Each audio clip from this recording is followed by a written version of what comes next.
Hello everyone, the purpose of this video is to show you how to write a net ionic equation. So in order to do that, it could be a three-step process, and when you get good at it, it could be down to a two-step, even a one-step product for some of you guys that are a little bit more quick with this, okay? So in order to do this, we have to have a reaction. So I have a reaction of lead 2 nitrate and potassium iodide, okay? So what we're going to do is write what's called a molecular equation. And a molecular equation is very simple. It's what you've done already. It's all you've done so far, actually. So molecular, you're actually writing them as if they are molecules or in a molecular form, but they're not. They're ionic, and that's totally different. And more on that when we get into bonding. Anyway, lead 2 nitrate, when you write it correctly, is PbNO3 2. Potassium iodide is Ki. And they will work in a, if you recognize this, this is a precipitation reaction, a double replacement reaction, in other words. This is KNO3 and PBI2. Now, you'll also notice that,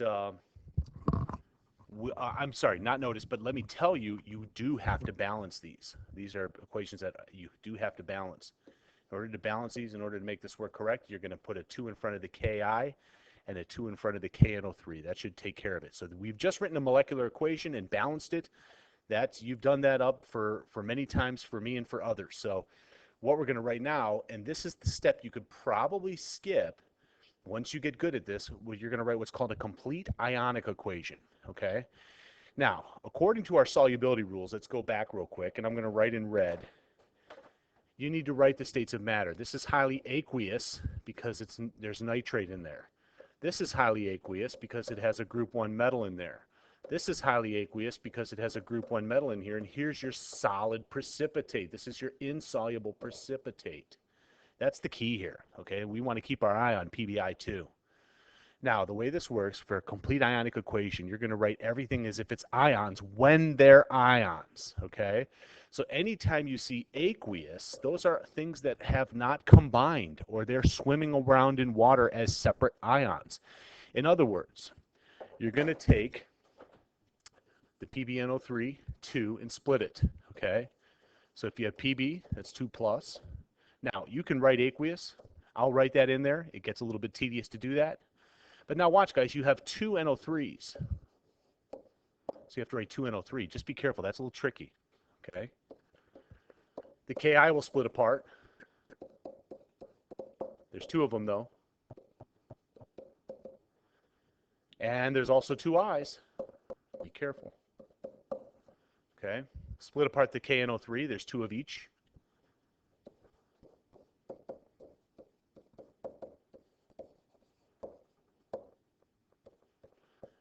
Plus, now be careful. This is a solid. This has combined. This has bonded in an ionic bond. You do not need to separate PBI2. Okay, this stays together, so you write it as PBI2. I told you we're going to keep our eye on this one. That's your solid. That's your precipitate. That's your insoluble compound. Okay, now, what we're going to do is get rid of what are called spectator ions. Whoopsie, spectator ions. And spectator ions are ions that appear on both sides of the equation untouched, unchanged. For example, 2NO3 here is the same as over here. You'll notice I crossed them off. The 2NO3 is telling us that the NO3 didn't change from the reactant side to the product side as the reaction progressed. Okay? You'll notice there's another ion in there that went unchanged as the reaction progressed, and that's the 2K plus. We'll get rid of those. Those are what are called our spectator ions. Okay? They don't do anything in our reaction. Okay? So you notice I have a few things left over. I have Pb2 plus, I have 2I minus, and then I have this over here. And from what I just circled in green, we're going to write the net ionic equation, or we're going to write what's left over. Pb2 plus, that's aqueous, plus 2I minus, that's aqueous, and that gives us PbI2 solid. That's our net ionic equation. Okay? So it's not bad. It's easy to do.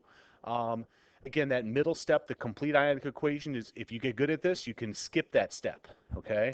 I'm going to show you one more time how to do that, okay? And then the last one, I'll skip it. So it says, write a net ionic equation for the reaction between calcium chloride and sodium carbonate. So we have calcium chloride, that's soluble, that's aqueous, which is also means soluble, or something close to it, they're related. And sodium carbonate, it's also aqueous, that's highly soluble.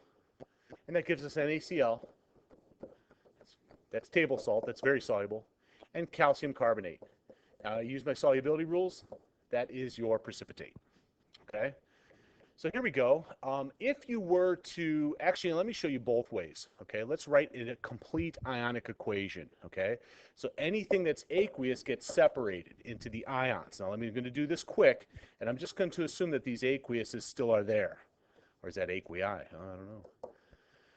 Plus 2Cl minus, plus 2Na plus CO3, 2 minus, yields Na plus, oh, I didn't balance it, did I?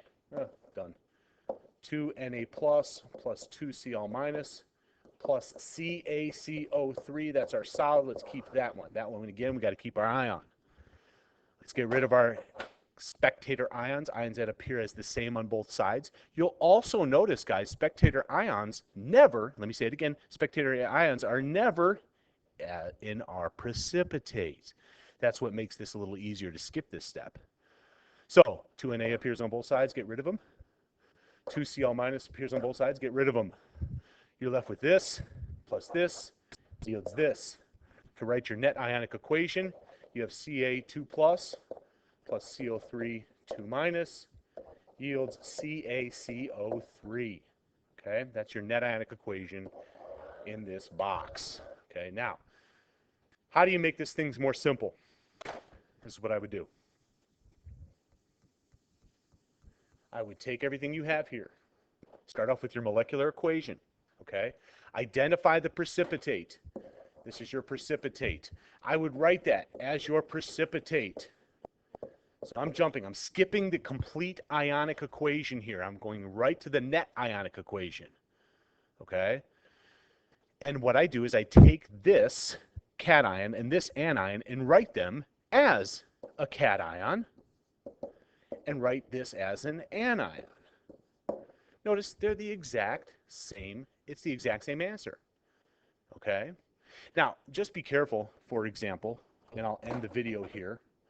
If you have something like MgOH2 as your precipitate, and you want to write a net ionic equation, just be careful. This is Mg2 plus.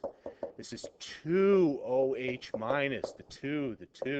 Be careful with that, guys, okay? All right, so that's a good example. Oh, I think I got one more. I know I just teased you guys there with writing that. Okay, so silver nitrate and potassium phosphate. If you want to pause the video and see if you can rock that out before I get it done, that's fine. Silver nitrate, that's an A. And potassium phosphate is written correctly this way. You end up with KNO3 and Ag3PO4. That's your precipitate.